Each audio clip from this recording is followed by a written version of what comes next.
You make it easy.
Switch it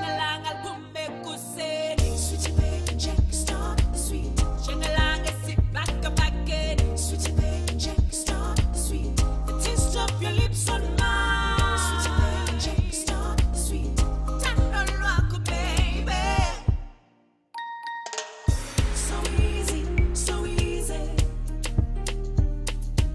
So easy, so easy. Tender rock, baby. You make it easy. Check out the formula, baby. So easy, so easy. So easy, so easy. You make it easy. Check out the formula, baby.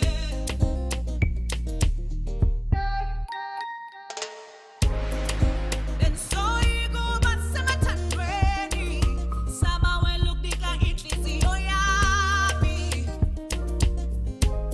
What figure when one bone is so tando. One day good chance and got tando rocko. Jengalang al bumbe kuseni. Switch it back and check, start the sweet. Jengalang sit back and back in. Switch it back and check, start the sweet. The taste of your lips on mine. Switch it back and check, start the sweet. Tender rock, baby. Start sweet. So easy, so easy. So easy, so easy. You make it easy. Check out the formula, baby.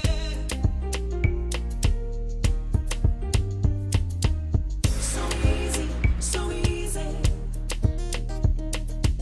So easy, so easy. You make it easy. Check out the formula, baby.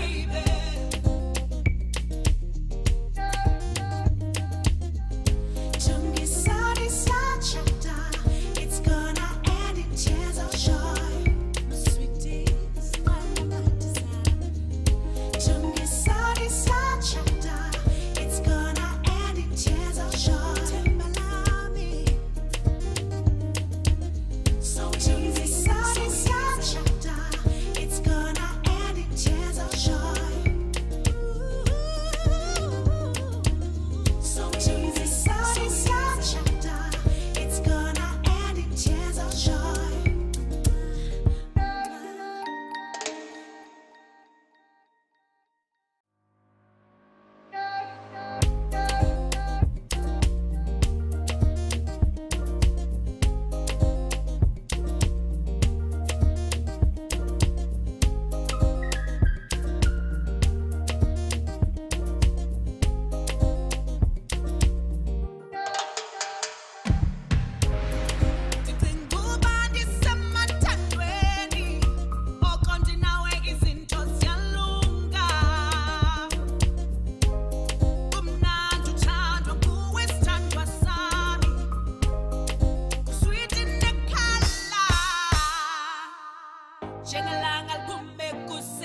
Switch it back and check, start the sweet. Sit back and back in. Switch it back and check, start the sweet.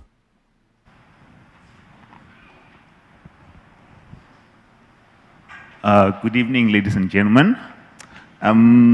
It's a great pleasure for me to introduce our speaker for today, who's going to talk to us about the importance of money management and wealth creation. This is a subject in which we should all be deeply interested in, because it's by avoiding financial mistakes that we can best ensure our financial futures. Our speaker has been advising clients on managing their wealth for more than 20 years now.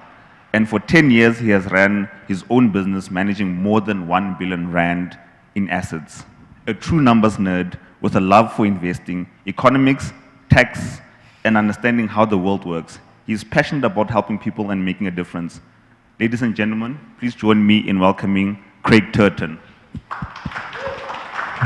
Thanks, Ronald. Thanks, Bill. Cool. Thanks, Ronald. Thanks for that intro. Appreciate it, man. Yeah, it's quite daunting standing here, I must be honest. We haven't done one of these for a couple of years. So, yeah, forgive me if I do look a bit a bit nervous, but I've got my notes here, which I can always refer to. Yeah, Ronald, thanks for the intro. Once again, I think a couple of things maybe didn't mention is personally I'm a husband. I'm a dad to two beautiful kids. At the moment, from an economy and finance point of view, I think I'm like a lot of South Africans where it's quite tough, financially out there with the rising costs of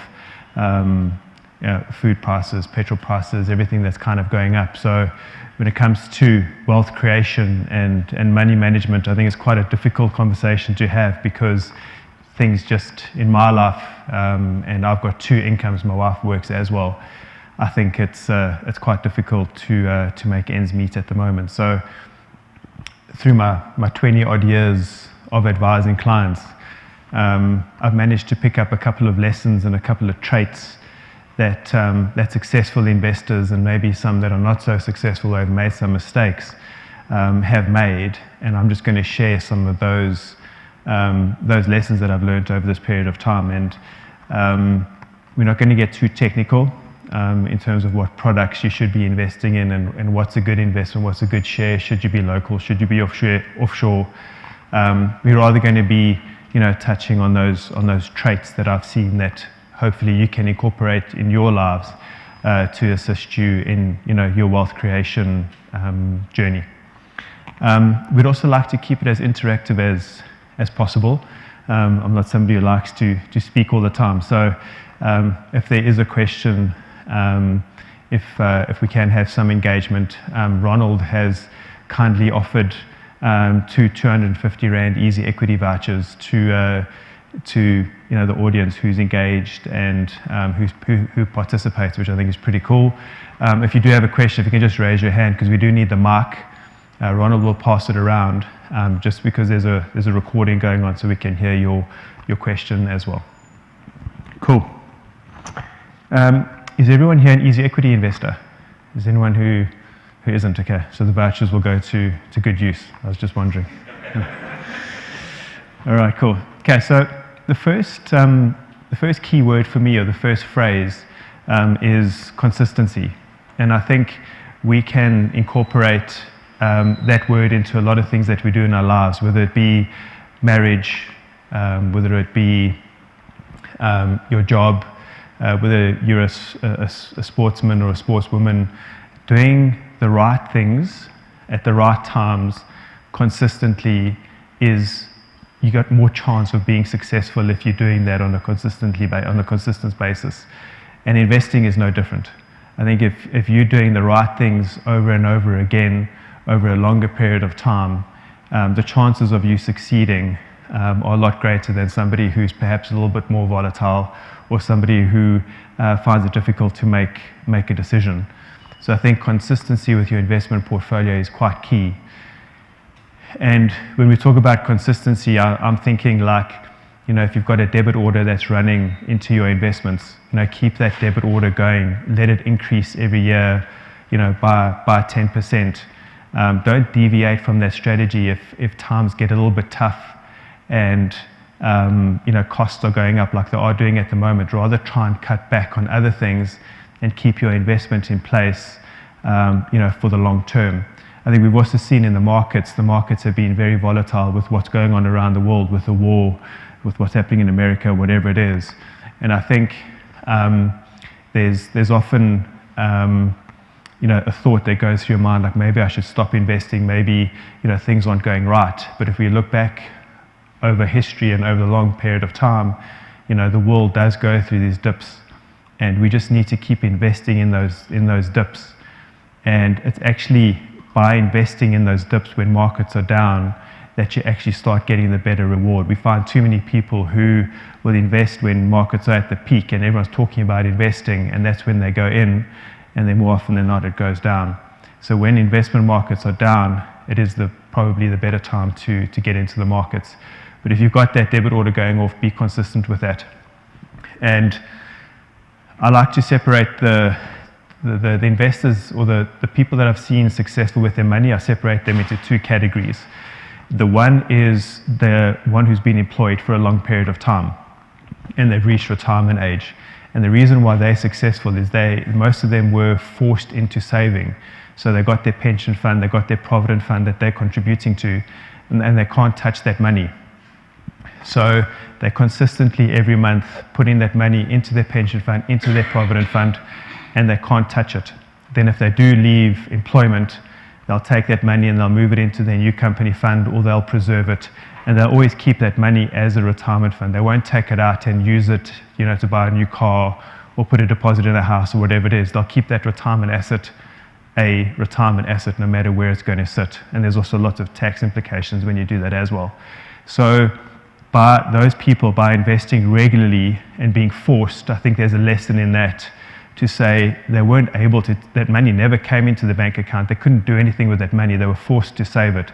So whatever money comes into our account and we can invest and we can save, I think there's a lesson in that we should be doing the same thing. The other type of person is a small business owner. And I've seen a lot of small business owners where they are so passionate about their business and they're so dedicated to their business. They're passionate about their clients. They love their product. They live, breathe everything within their business. And it takes them a long, long time for them to actually see the reward. But every morning they'll wake up and they just do the same thing. They're just trying to make their business better. They're just trying to serve their clients. And I think that's where the consistency comes through as an investor, and as a lesson that we can learn, is those are the guys who will create wealth over the long. They might not see it in the first couple of years, but over a long period of time, they would have seen their business grow in value. I had a client who retired about 10 years ago, and he was with Coca-Cola International, and him and his best buddy started as they finished varsity here in South Africa, and they kind of went through the ranks through Coca-Cola at very similar times and at very similar ranks. And when my client retired, they were forced to retire from the company when they were 63. My client, he was the type of investor where he chose the funds that he was going to invest in very early on in his career, and he monitored it and reviewed it, but he never touched it. He just left it in a moderately to high risk portfolio, and he just let it accumulate over the 35 years that he was with Coca-Cola. Whereas his best friend, he was one of those guys who liked to play the market. So he wanted to, when the markets were bad, he wanted to get out, move it into cash. When he saw that there's a bit of an uptick, he would then try and go back into the markets, and he always played around with his pension fund. And when they both retired in the same year at 63, my client actually retired with 3 times more than what his friend did. So earning the same thing, earning the same salaries, contributing the same to their pension funds. And I think there's a lesson in that in terms of consistency, is just trust where your money is, review it, know and understand where it's invested, but just leave it invested for the long term. Okay, so my next key word is time. And I think it's a valuable resource for all of us at the moment with how busy we are and how busy life is. But from an investment perspective, when I think of time, I think about people always talking about somebody who's had an overnight success. So I don't know if you hear anybody who's met somebody who has been successful overnight and actually try to understand the story behind it. I've had a few clients where the perception was that they did have overnight success, but actually behind the scenes, the blood, sweat and tears that went into what they were doing over a period of time was actually why it was perceived that they were successful overnight. And I'm a big fan of Warren Buffett. He's going to sit. No problem. I'm a big fan of Warren Buffett. He's one of the richest men in the world, American guy. So he's in his 90s now, but he started investing when he was 14 years old. And his 99% of his wealth was only accumulated after his 50th birthday. So he only became well known 36 years after he actually started investing. So I think his investment philosophy is to buy and hold. So he does research in a share. He loves Coca-Cola, by the way. So he'll buy Coca-Cola shares, and he just sits on it and he just lets it grow. He'll let it drop down 40, 50%, doesn't care, he just closes his eyes and he just lets it kind of continue. So he's got a buy and hold strategy, which I think for us is where the time comes in, is if we're not a trader and we're not sitting in front of our desks every day, buying and selling out of the markets, and it's not our job, then I'd encourage you to have that buy and hold strategy. Choose shares, choose investments that you like, and rather than going in and out of it, just hold on to it. The next thing that comes to mind when I think about time is, why are you investing? So if you're investing for an emergency fund account just to keep money in case of emergencies, you don't want to be in an equity portfolio where there's lots of risk associated with it. You want to be in a money market fund that's giving you your 4 or 5% interest, whatever it is. If you're investing for 3 years, you can maybe be in something that's a little bit more balanced. And I've got a good friend who's a client as well. He's a youngster, and he's a little bit insane when it comes to his goals. And what he's done is he's got a vision board. So at home, he's got all these pictures of his goals actually on a board, and he looks at that board every day. And he's got sticky notes around his mirror when he's brushing his teeth and he's shaving, just to remind himself of all these little short-term goals that he's got going. And he believes that seeing your goals visually every single day is something that is going to enable you to reach your goals easier than maybe if it's just in the back of your mind.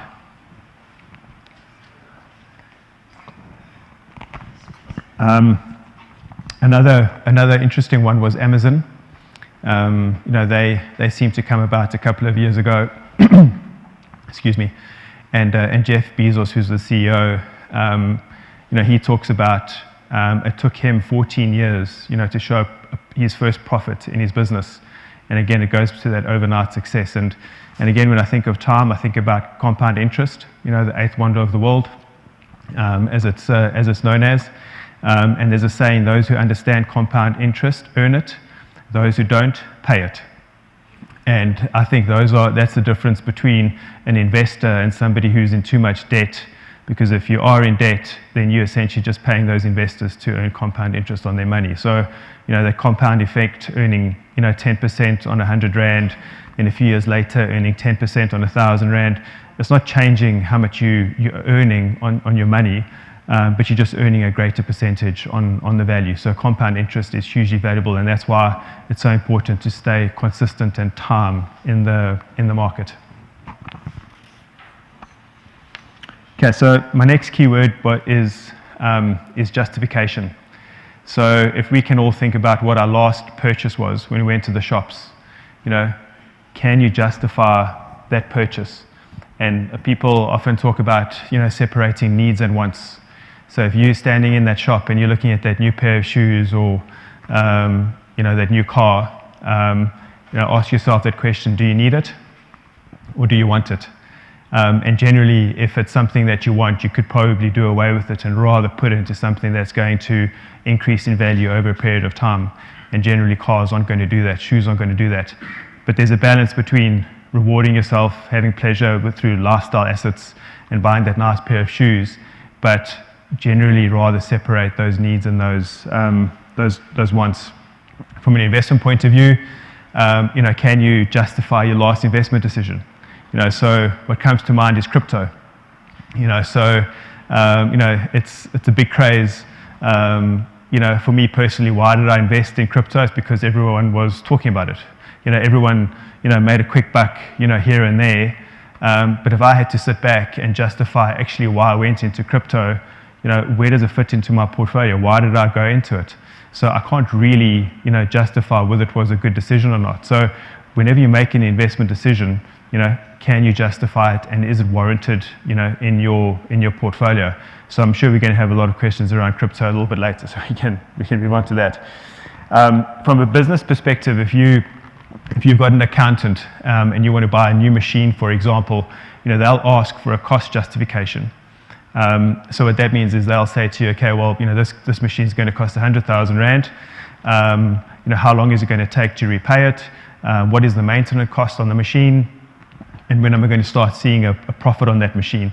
And I think we can relate that back to our investments and actually into our own financial portfolios to say, if I am going into this, if I am going to buy it, how long is it going to take me to start seeing those rewards? So just start thinking about that justification when you're investing. It's a nice quote here.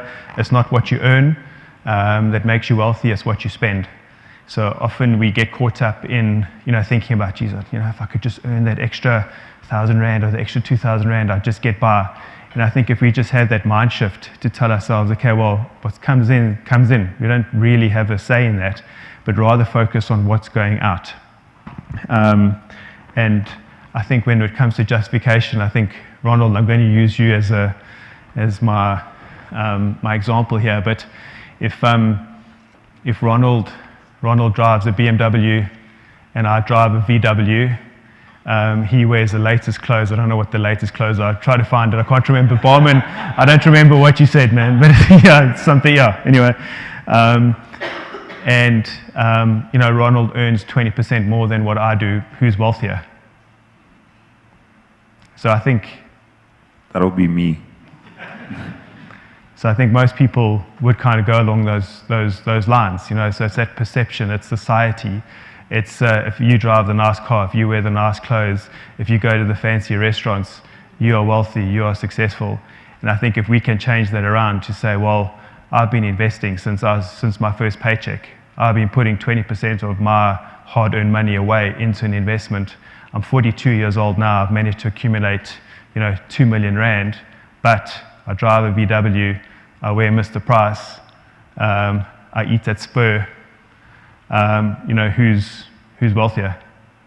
So I think it's that whole perception around, what wealthy is and what money means to you. And if we want to be wealthy here, and I gather that that's why all of us are here, is to try and actually, grow our wealth and to become financially free.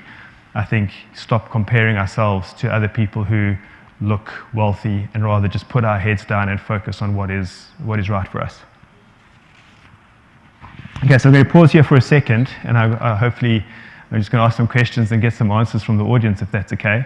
And would anybody here like to share what their best investment or most successful investment decision has been? Anyone?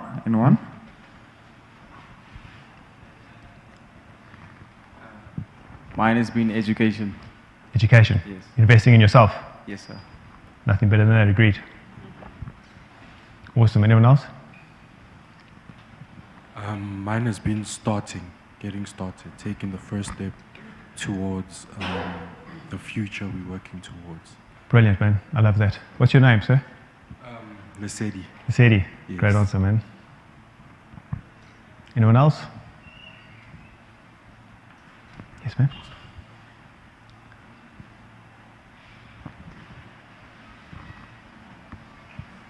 Hi, mine is saving 10% of my salary. Towards any emergencies, towards anything that I would need in the future. And is that 10% paid by your company, or do you just do it in your... I'm doing it, yeah. You're doing it yourself? Okay, brilliant. Thank you. It's retirement, of course. And we'll get to retirement just now. That's another hot topic, I think. Evening. I think mine has to be exposure in terms of sacrificing the now for the future. So that's been my investment. Thank you. Fantastic. Awesome. Sacrificing the now for the future. Awesome. Love it. Anyone else? Yeah, how's it? My name is Doctor. I think mine has been investing in my health. So I'm big on, gymming, healthy lifestyle. So yeah, I believe that in the long run, I'm going to spend less on my medical aid and less on medical fees in the future. So yeah, I think that's the best investment for me. Brilliant, man. Yeah, you can't replace your health, eh? You can't buy health. Yeah, awesome. Hi, good evening. Mine's been just differentiating and justifying needs and wants. You see something, you decided whether you really want it, are you going to live without it, or are you just rewarding yourself for something? Exactly. Yeah. And how do you balance that out? How do you balance rewarding yourself versus, just putting money away? In terms of need, my go-to is if I don't get it now, would I still be alive tomorrow morning? And most often the answer is yes. Good to know. Yeah.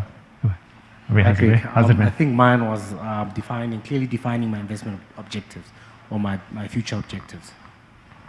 Stealing my thunder, man. It's coming. I think the last one at the back around starting now, I think that's where, having joined Easy Equities about 3 or 4 years now, I think that's where our platform is quite amazing in sort of breaking down those barriers and just allowing all of us to be able to start investing. And I think that's key and our CEO, Charles Savage, talks about that as well, is just start saving. Just choose maybe a share that you know, a stock that you know, like is it Woolworths, is it ShopRite, and just start somewhere and then just figure out where you can go, from there. So starting is probably one of the hardest lessons. I'm going to flip it on its head now, and who's willing to share what their worst investment decision has ever been made? What mistakes can we learn from you guys? Right?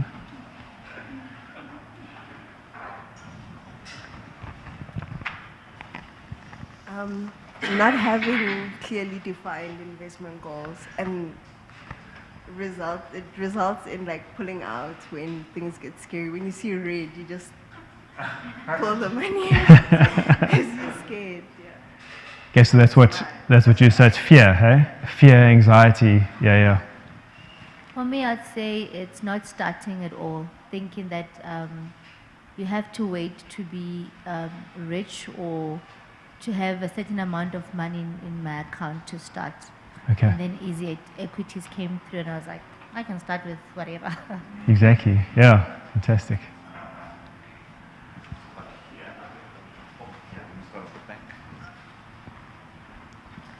Hi everyone. For me, it's putting all my eggs in one basket. Crypto. In crypto? Oh, jeez.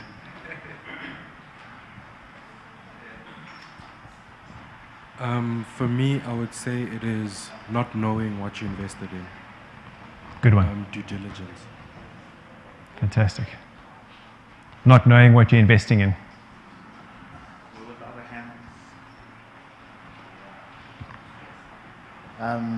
Hi again.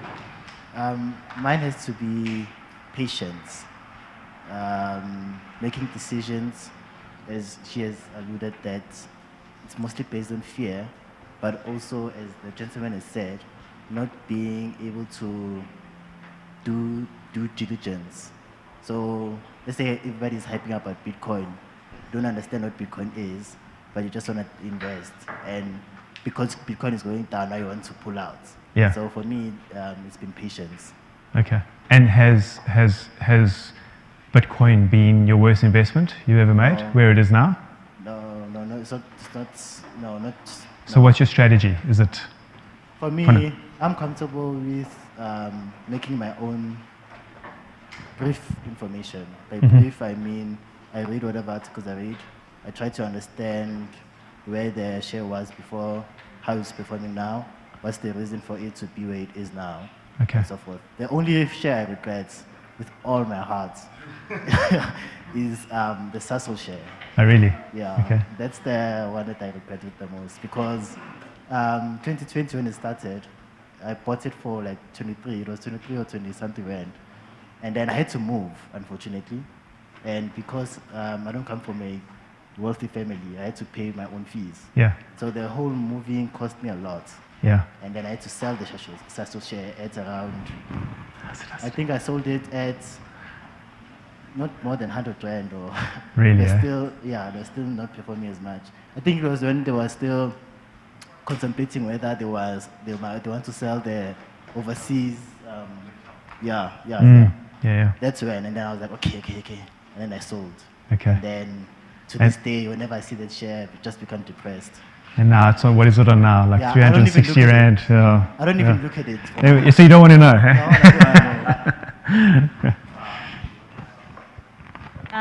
I think they said what I wanted to say. In addition to what the guy was saying about like not being able to research and understand what you're investing on, the other thing for me has to be like procrastination. So saying, okay, no, I'll do this later. Let me just save a bit and then try and in the next thing it's late. So yeah, that's for me. Yeah, some good lessons there. Got one more there. Cool. Okay, let me be honest. We love honesty. Yeah, Those are the best stories. No, Forex beat me badly. USD JPY. No, I think that's been one of the worst investments ever. Okay. And I think it goes back to due diligence. Do you know what you're doing? Do you know what leverage is? Do you know what markets do? Do you know how to trade, when to trade, and are you risk averse? And I think Easy Equities, has given us that platform to invest as little as possible. I was one of those ones who also climbed into Sassel, and I managed to stay out for a very long time because I worked for Sassel. Okay. And I think I climbed out at 320.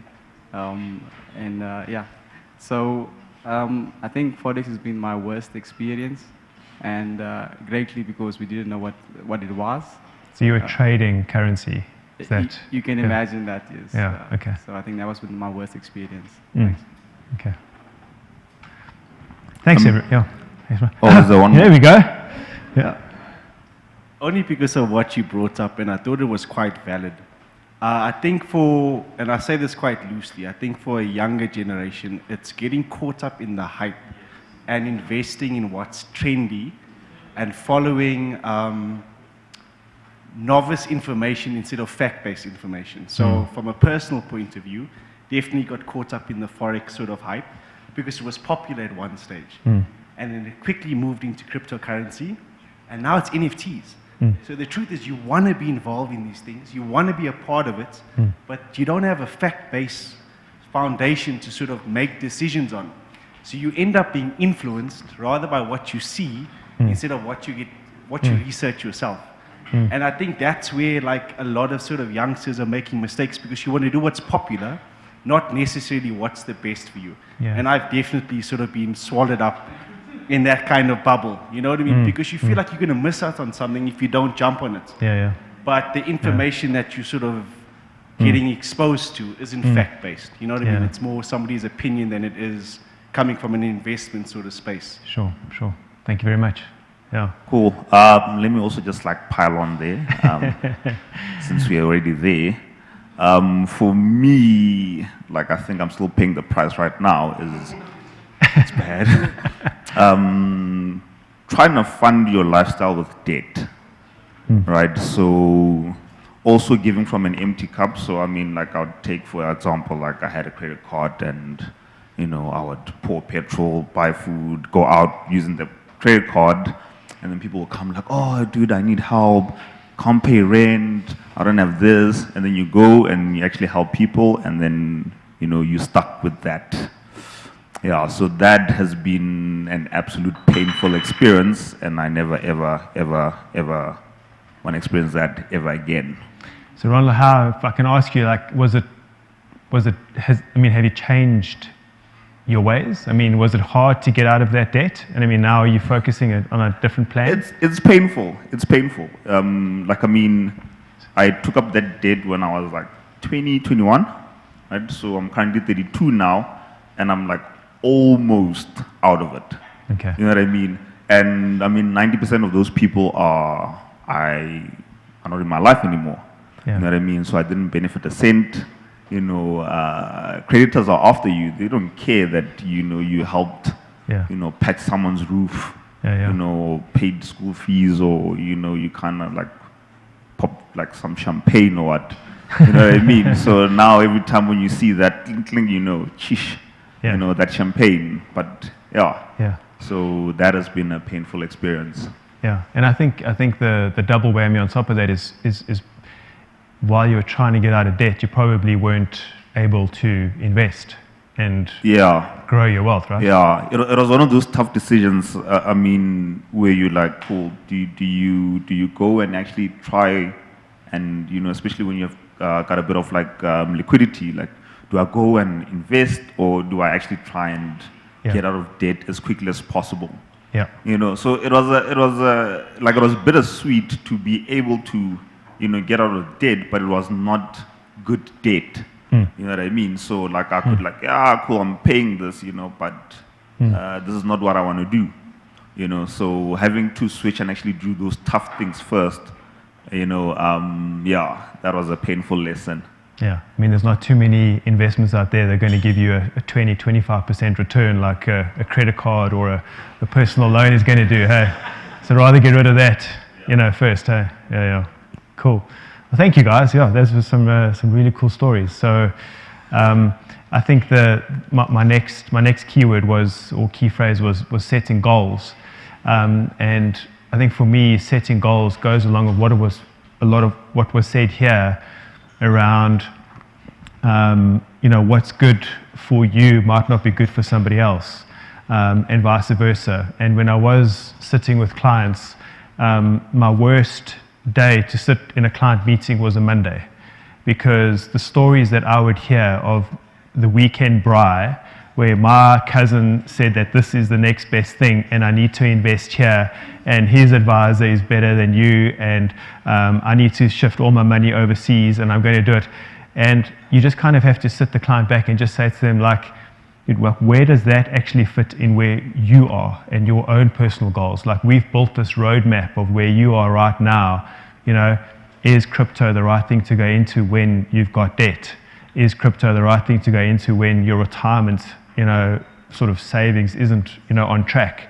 So when you hear of the next best thing and the next trendy thing, don't think of it as a get rich, sort of scheme, because we would know how those turn out.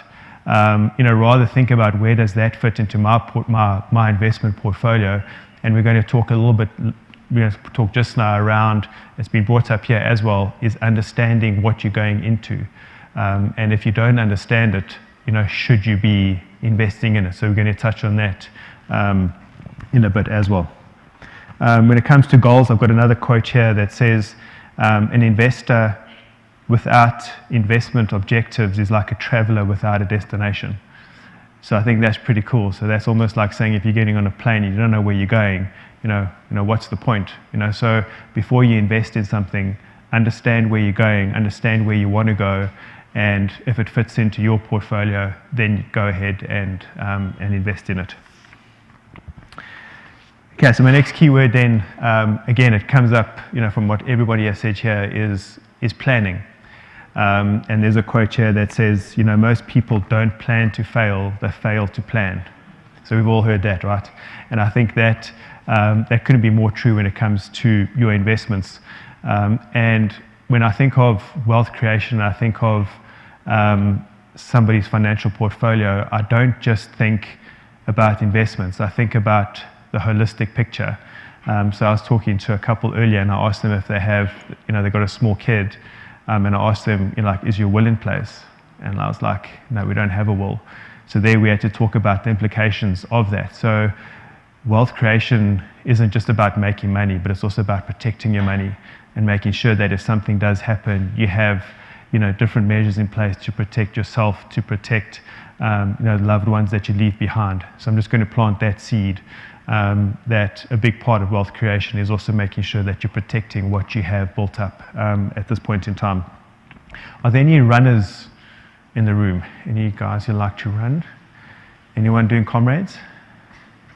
Yeah, the healthy man, hey? Yeah, comrades as well? Okay. How's the training been going? Yeah? Good. What time are you aiming for? 7:30. Jeez. Silver, hey? Yeah. Yourself? Silver. No way. Cool. Yeah. Yeah. So we've got some serious athletes here. So, so I like to use the sort of analogy when it comes to running and and investing. So when we go out for a run, a training run, we plot the route, we know where we're going, we know what training run we need to do. Is it a fast? Is it a slow? We understand there's going to be lots of hills. Do we need to do hill work? On Fifth Avenue, there's a crazy dog sometimes that we need to avoid, so let's rather go on 6th Street. So we understand the risks and we can plot our route, and we know how far we're going and we know what time we're going to get back. So we're planning our route.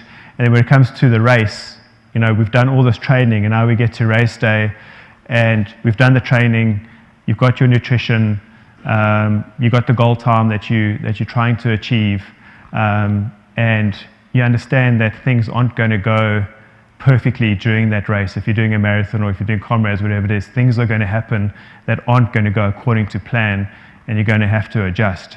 And investing is the same thing. So no matter how much planning you do take, you know, sometimes it does take a little bit of readjusting and revisiting your goals just to make sure that you are still going to reach, you know, that finish line. So, so planning is vitally important when it comes to that. And my takeaway from a planning perspective and sitting with clients is the most critical part is the foundation of any financial plan is your budget. So understanding what comes in, but understanding what goes out is like critically important. And I'm a big fan of not saying, you know, don't budget every day and don't budget every month. A budget is one of those things that you put in place now and you revisit when you go through a financial transition. So if something changes in your life, you start a new job, or you get a windfall of money, or you know something happens in your life that you know that affects your finances, then revisit your budget and just make amendments to it. And again, it goes back to you adjusting your budget because you don't want it to affect what you're investing. You don't want it to affect what you're putting away every month. You want to keep that set and keep that going all the time. And that's a key element in wealth creation. A quote here: budget is telling your money where to go instead of wondering where it went. So there's some cool budgeting tips out there. I mean, you just go and download a budget template, and it's very easy to to plan your way forward. I think there's an app called 22/7, which is quite dynamic in terms of how it tracks your spending and things like that. And maybe that's a really nice tool that we could incorporate into our portfolios, just in tracking our spend. Okay, my last one is probably my favorite. The last phrase is be an expert. And I think that goes to, again, what's been said today. And I want to ask if there must be Kaiser Chief supporters here somewhere. Anyone? No? Sir? Yeah? What is, they've just got a new manager, right? What's his name? Is he? Yeah. Okay, cool. He's just appointed for the new season. Yeah. Okay. And as a coach. Okay.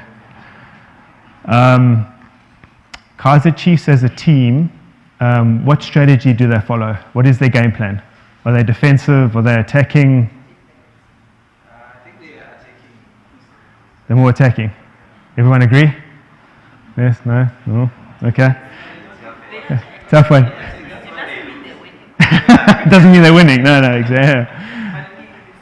Yeah, and they had a bunch of new signings, right? They brought in a whole bunch of new players. Do you think they're going to help? From the game that they played, where they beat Maritzburg. Especially Tuesday. Yeah. That game was a better game. Even the one that they lost 1-0. Okay. They were unlucky. Yeah. Okay. Yeah? Look, I'm right, eh? Yeah. All right, cool. Who's willing to share with me who they invest with? Which manager? Alan Gray, Coronation? Who's an investment manager that we can throw out in the open here? Just who do you guys invest with? Besides Easy Equities, of course. Sir? Sorry? Liberty. Okay. And what can you share? What fund? What type of fund do you do? It's a mixed portfolio. Mixed portfolio. Okay. All right. Cool.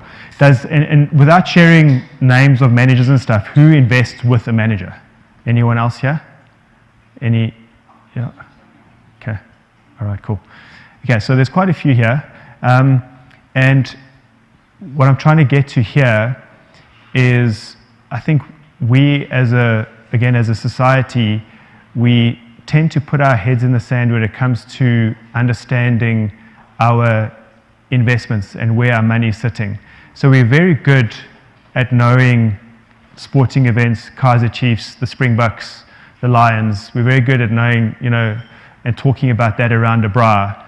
But what I find fascinating is when I ask friends or whoever it is as a client and they say their money is invested by this person and it's there and it's there, and you'll ask a few questions, they actually, most of the time, 9 out of 10 times, they don't really know, they don't really understand. I had a family member in Durban who I went down to Durban and we met with him for lunch. It was about 10 years ago. He didn't know what I did. And I sat with him and I started telling him what I did, and he's like, geez, he was already like on the defensive. And he said, no, like my last advisor, no, he lost me 30% in this fund over 2 years, and it was ridiculous. I never heard from the guy and this and that, and he just was completely furious that he had lost 30% of his money. And I just quietly said to him, okay, well, where was your money invested? I don't know. I don't know. Was it in South Africa? Was it offshore? Like, no, I don't know. I just lost 30%. What was the fund manager's name? I don't know. What fees did you pay when you went into the investment? What fees were you currently paying? No, I don't know. So I think in there you just kind of sit back and you're moaning about that you lost your money. You lost 30% of your money, and you don't really understand the structure of what it is. So I think we as South Africans, we can spend a lot more time in understanding how and where and what our money is invested in. So if it's a pension fund, if it's a provident fund, we know we've got trustees. Have we ever met them? Do we know who they are? They make our decisions, So it's our right to go and sit with them and say, hey, dude, where are you investing my cash? I'd like to know. I want to know what fees I'm paying in my investment. So I think we need to, as investors, just start understanding and start taking a lot more ownership for, where our investments are invested, and stop relying on other people to tell us where to invest our money. Yes, sir.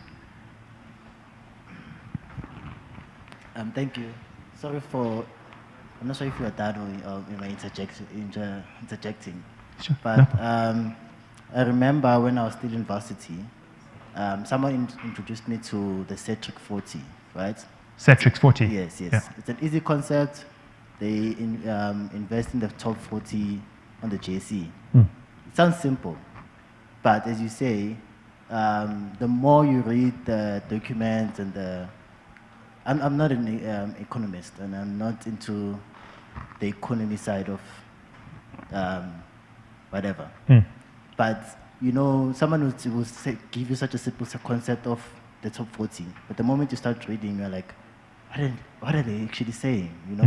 And I think until Easy Equities, there was no platform that was easy for people out there to actually start investing, start doing the necessary research, start going out there and actually knowing that a share can actually be 5 rand instead of 500 rand. Sure. Sure. We always thought of those kind of things, and whenever you think of a fund manager, you're thinking of paying these huge fees just for consultation. Those are the problems that I encountered. I'm not sure if anybody else encountered it, but those are the common problems that I encountered. And now having to read all those things by yourself, it's a mission on its own. Yeah, I think that's quite common. I think Ronald also brought that up quite early in my conversation with him. Is that with Google and with so much information around, sometimes there's too much, and sometimes you can be there's just so much that you actually just walk away, and you're like, I cannot make a decision when it comes to that. I love the top 40, by the way. I think it's a nice little ETF, good fund, good returns. Yeah. So if you're still invested in that, I think it's a good fund to be in. Yeah. So yeah. Good evening, everyone. Good evening. Hi. So I was going to say that I actually agree with you, with regards to us not taking initiative to know where our funds are going and so forth. And I've learned that recently I'm working in the same industry as you, that people we don't take initiative with regards to finding out how can we get our financial freedom, you know. And even when we invest, we're very reckless. Like, for example, we have easy equities and we just invest without trying to figure out what would be the best way to actually go about it. You know, and you speak about budgeting and so forth. We don't look into that. Like, how can we do it and do it effectively so that we actually grow our investment portfolio and become financially free? You know, so I was just basically saying, I understand what you mean. And, yeah. Cool. No, thanks very much. Yeah.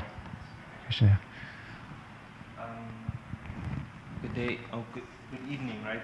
I'm Jose.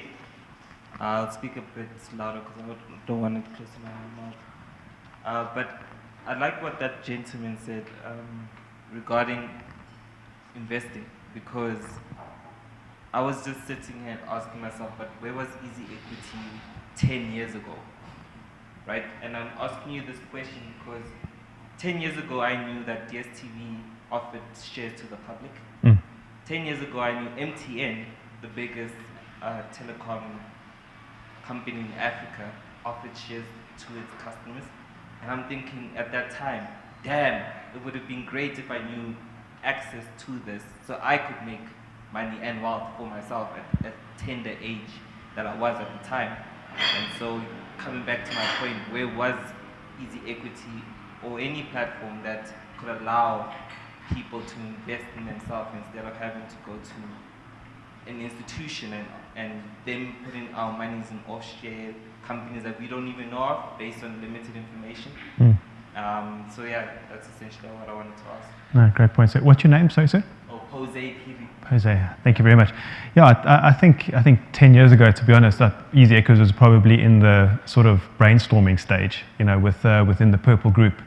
I think I completely agree with you that more platforms should have been around, you know, a lot earlier than what it was done. And Easy Equities has just broken down those barriers in terms of making, you know, investments accessible to everyone. And I think that's just why it has become, you know, such a successful platform, because like we all know, you can invest R5, you can invest, you know, R1 million, whereas maybe 10 years ago, you know, shares and investment platforms were only perceived for the wealthy, for the rich, and it's definitely not the case. You know, all of us here deserve to invest and be a part of this investment journey. And it just warms my heart to see everybody here that, you know, you're so interested in your finances, and always love criticism when it comes to Easy Equities and what we're doing, because we can always improve. And just, yeah, thank you to all of you for all your comments. Yeah. Is there anyone else who has anything to share? Yes, sir.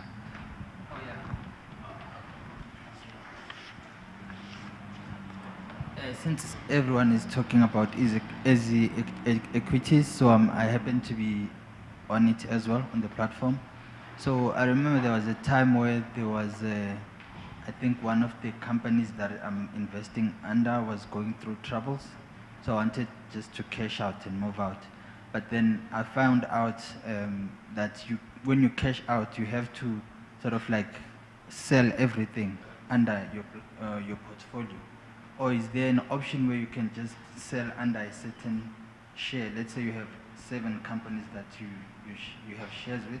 Can you just bail out on one, or every time you sell, you just have to sell everything under your portfolio? Yeah, so you can just sell out under that one. If you're in your ZAR wallet and you've invested in an individual company share, you can just sell out of that one. You don't have to sell your whole portfolio. Okay. So maybe we can sit afterwards and I can go through it, okay, you know, with you, if that's okay. Yeah. Yes, please. Okay. All right, cool. Yes, sir, at the back. Yes, at the back.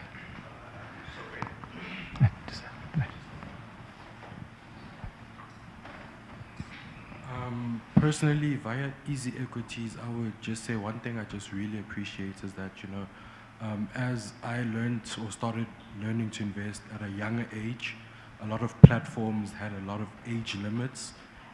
For example, 18, 21 and that. And I think I started at 15. So just being able to start on Easy Equities at a younger age has just been something that I would say is a blessing and is good for, like, you know. Awesome, man. The next Warren Buffett, eh?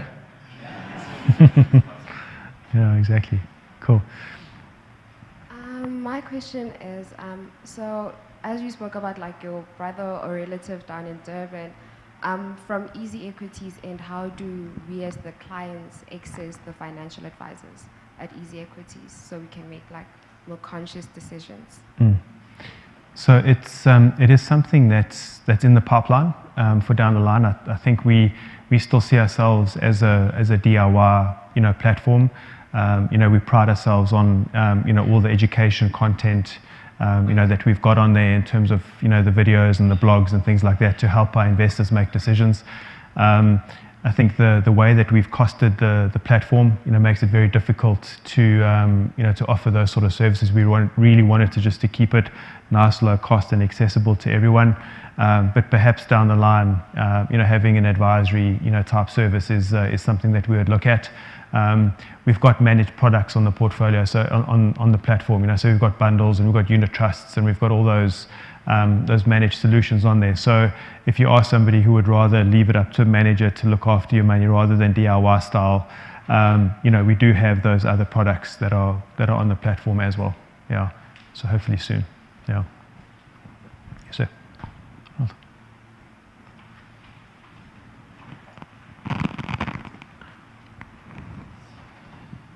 My name is Ndita Nkosi. I'm also grateful, but actually I'm a retiree now at the moment. Congrats. And I started vigorously to start investing in 2019.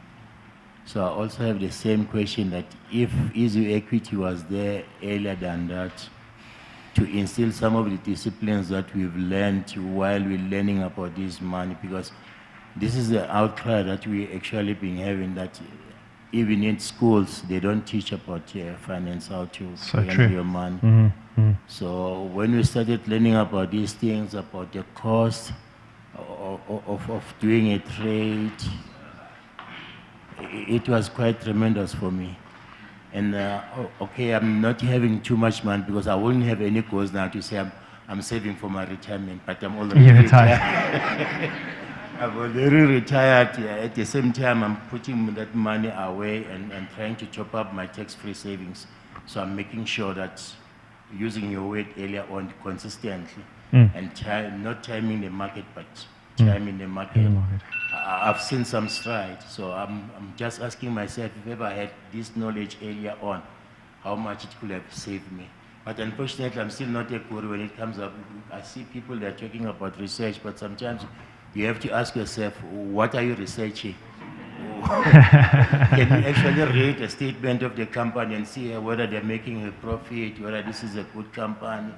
Because you hear some things like that. If people, it's a good company, should still be making money even in research.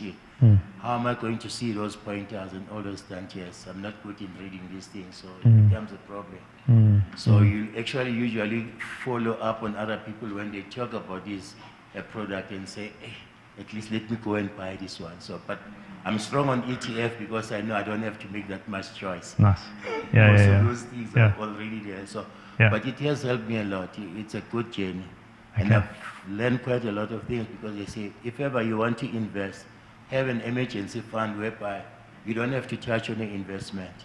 So should there be an emergency, then you go into an emergency and then you take out from there. Then you'll be able to have time in the market. So I've used those principles in a way and they've helped me a lot. So I could say I'm also grateful for that. Fantastic, man. No, it's great to have you as an ambassador, and I think the best thing that we can do is maybe share those stories with the younger generation and just say to them, get started and encourage them to use platforms like Easy Equities to invest as early as possible. Hey, yeah. Thank you. It's me again. On what Ubaba here said, Easy Equities had this, I don't know, it's already a platform, but it had this portal, right? Where whenever you click on the company, and then you scroll down, you would see research on that company. Yeah. And I think it was in partnership with MoneyWeb, if I'm not mistaken. And that has been, I don't know what happened, but it's no longer there. Yeah. And that really, for me as a beginner, helped me to understand what I'm getting myself into.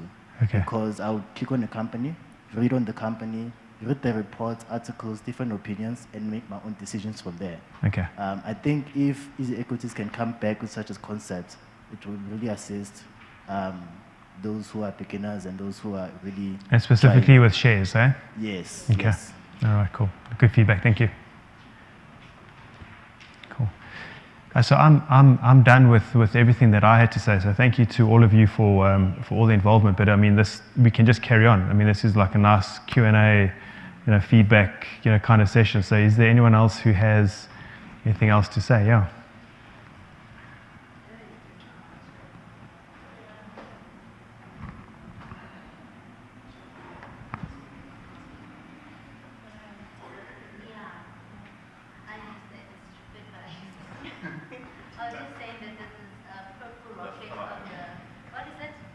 The Thrive, the Thrive portfolio. I've got some other questions here, Ronald. Yeah. What I wanted to find out, it's because what brought me is the justification of using the money. And to say, can you justify your decision when it comes up to this? Now, I'm just asking myself, is it wrong if I have something that I like?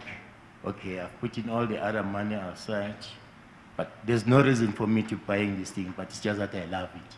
Yeah. And it's not going to bring me anything back. Yes. This is what they are saying.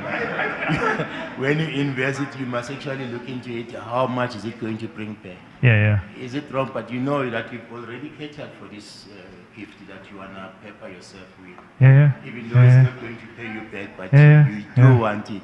Is that wrong? Definitely not. It's No, wrong. The no. justification is not there. No, it's a But balance. You still love it. Exactly, it's a balance. You know exactly that Mm. probably you won't be using some of the money from your children. Yeah. But you are also comfortable, but it's just for the love of that product. You For love sure, it. for sure, exactly. I mean, back to my friend who loves his goals and his vision boards and stuff. I mean, he budgets for his new pair of running shoes. So he knows that every 2 months he's going to have to buy himself, or 3 months he's going to have to buy himself a new pair of, 2,500 rand running shoes. So he makes sure that he's got a fund where he puts that money in because he knows he needs it. So as long as it's on your radar and you know that all your other investments are taken care of, you still got to live. We don't know what's going to happen tomorrow. You know what I mean? So it's just it's a balance about taking care of your future, taking care of your kids, taking care of your family, but at the same time living. Yeah. I just wanted to ask a question regarding easy cryptos. Is in the pipelines, is there perhaps something towards crypto wallets where you are therefore able to transfer your crypto and store it offline, those type of solutions? So transfer it from other crypto wallets. Wallet where you can transfer it to different type of wallets without having to perhaps sell it. Definitely in the pipeline. Yeah. Watch the space. It's coming soon. Yeah. Any other questions?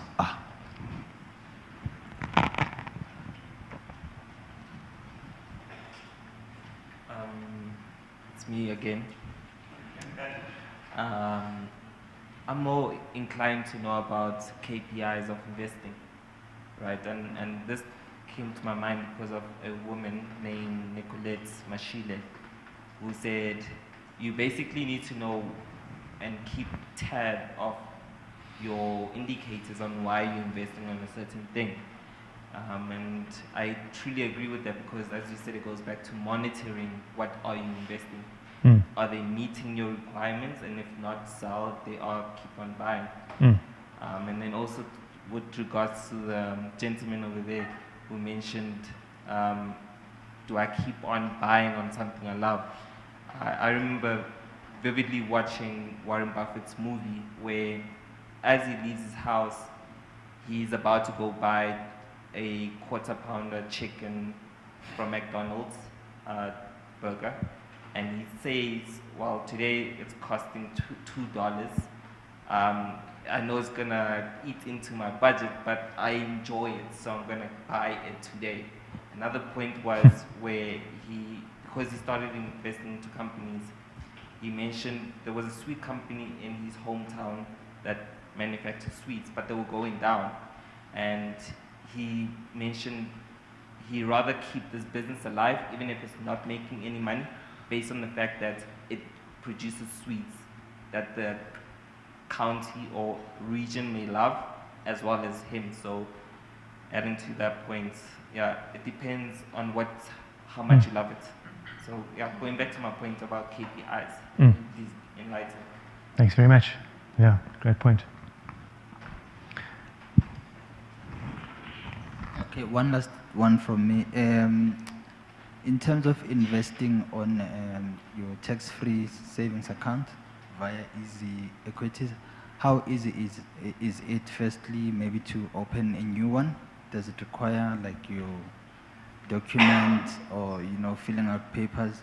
And then in terms of withdrawals, does it also require you to fill out some documents? How easy is it to open a new and do your withdrawals? Yeah, so good question. So did everyone hear the question? I think it was cool. Yeah. So tax. Sorry. Okay, cool. So tax-free. There's no paperwork, so it's exactly the same way. So you've registered as an investor already. You've been FICA'd. We've got your tax number. So it's just literally opening up and choosing where you want to invest your money.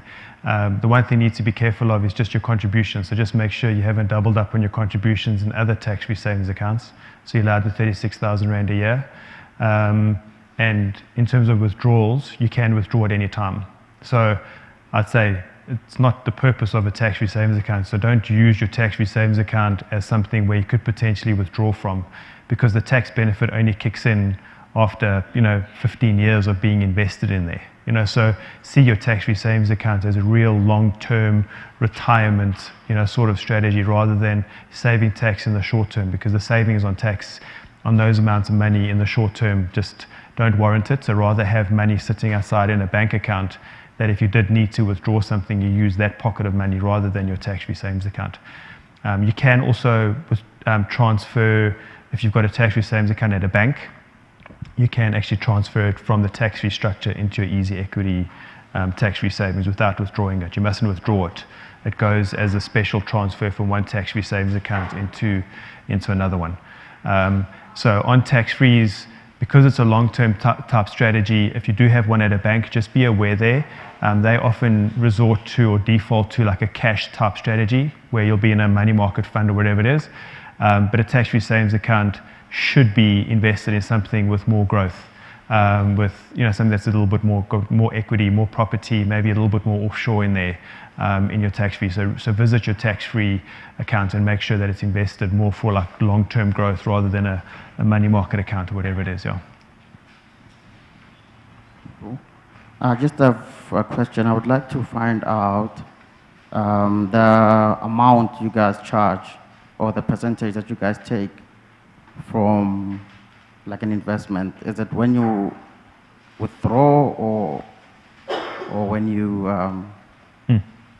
just invest? I don't know. So, and another one. So I created my Easy Equities account like I think 2 years ago. So after how long does it become like inactive? So you haven't invested yet? No, I haven't invested in it because it was also like that kind of thing where it was a hype, and I was like, you know what, let me just wait it out and get more information on this. Okay. And now that I'm here, I'll just activate it. Thank you. So do you remember your login details? Yeah. So if you log in, you'll just go to the top right menu with your profile and just go into all those different profile checks and just make sure all your details are still up to date. So your proof of residence, your tax number, your bank account, just check that all of that's the same, and all of it, if it is the same, then you're good to go, or you can just edit it. So it wouldn't have closed down due to it being inactive. In terms of the fees, it depends on what you're investing in. So if you're investing in a direct share, for example, we charge you a 25 BIP or 0.25% brokerage fees as a once-off amount when you buy the share, and when you sell, it's the same.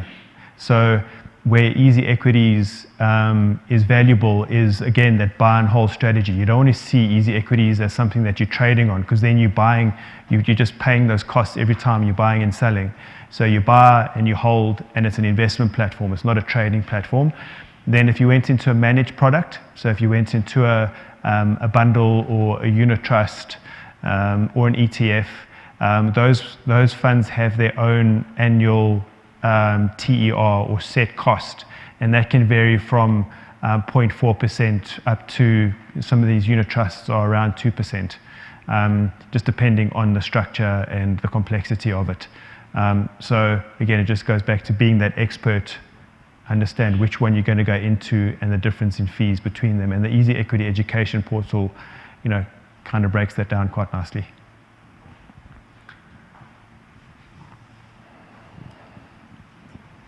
I have a question. How do you buy USD shares if maybe you're using a passport? I've been struggling with that. Okay, so you got what passport have you got? The Zimbabwean passport. So Zimbabwean passport, and you feek it on the platform? Yes, everything is fine. I can buy on the other platforms, but then the USD shares. Have you transferred money from your ZAR account into US dollars? You cannot do that when you're using a passport. You're using a passport? Yes. Okay, I'm not sure. I'm going to have to check on you. You should be able to. So maybe I can take your user account down and we can figure that out. Okay. You should be able to. Yeah. Cool. Okay, guys. I think we're going to wrap it up. I think it's quarter past 7. So I'd like to thank each and every single one of you for your participation and for joining us. It's so awesome to be in a room filled with people again. So thank you for coming and sharing everything. Thank you to Ronald for setting this all up, for us. You're a legend. And then thank you to Black Brick, and thank you to everyone serving us drinks. Dudes, thanks so much. And I'll be hanging around having a beer if you guys want to chat. And we look forward to seeing you at the next one. Thanks, guys. Cool. Thank you so much, everyone. We do have drinks. There are snacks, so please don't leave on an empty stomach. Let's all have a drink. Oh, the vouchers. Oh, yeah.